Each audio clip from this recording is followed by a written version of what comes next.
Po si James Mark Alianza, dito po operator ng 30cm The Share Plan Guan Luna Plaza. Nagamit po ito ng na din sa isang linggo na may total run na 175 meters. Dito po yung head, cupping at wiper. Ganito na po yung tamang pag-8-clean. Tapos mag-8-clean pa natin yung punasan ng cupping at wiper. Ito lang po yung tamang pagnasag test. Buo po siya. Waste tank kapalitan nito kahapon. ABR. Dito naman yung tank niya, tamang level naman po. Ito naman yung mga use at unused.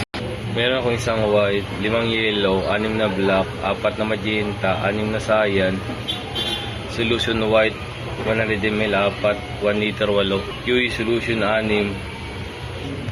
Resin powder 6, dito April 8 sa 30cm. Ito naman yung weekly physical inventory ng 30cm. Updated naman po. Nagsama ko na sa 60cm. Ito naman yung consumable withdrawals ng 30cm sa buong isang linggo. Updated din naman po. Ito naman yung daily output recording ng 30cm para May 25 to May 31. Updated din naman po. Dito na po magtatapos yung vlog ko. Maraming salamat po.